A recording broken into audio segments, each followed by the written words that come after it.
У 38-й асобнай гвардейскай дэсантна-штурмовой брыгадзе прэзідэнта краіны пазнаёмілі з баявымі магчымасцямі вайсковай часці, з узорамі ўзбраення і тэхнікі, якімі аснашчана брыгада. Падчас візіту кіраўніка дзяржавы праходзілі вучэнні вайскоўцаў на паветрана-дэсантным комплексе, дзе адпрацоўваюцца элементы скачкоў з парашутам, перадскачковыя трэніроўкі.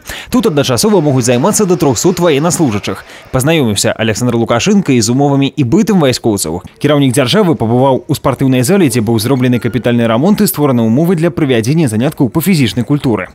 Паказалі прэзідэнту і капітальна адрамантаваную казарму для пражывання асабовага саставу дэсантна-штурмавога батальёна. Салдацкая сталовая больш падобна на кафэ, дзе усе стравы ваеннаслужачыя гатуюць самі. Сталовая здольна забяспечыць гарачым харчаваннем да 1000 чалавек за 1 гадзіну.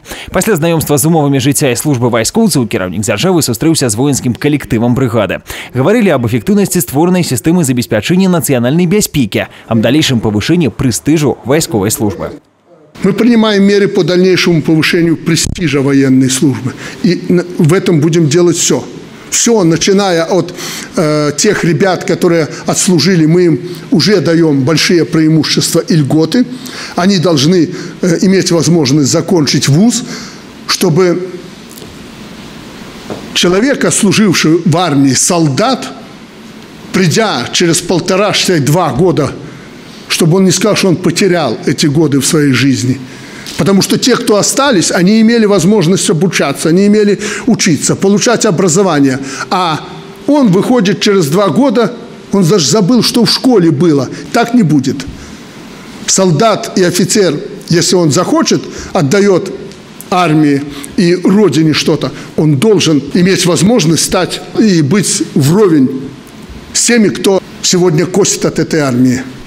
И в этом отношении мы будем предпринимать все, начиная от образования и заканчивая другими жизненными вопросами, насколько это позволит нам экономика. Кіраўнік дзяржавы азначыў, што ў Беларусі створана і эфектыўна функцыянуе сістэма забеспячэння нацыянальнай бяспекі, аснову якой складаюць узброеныя сілы.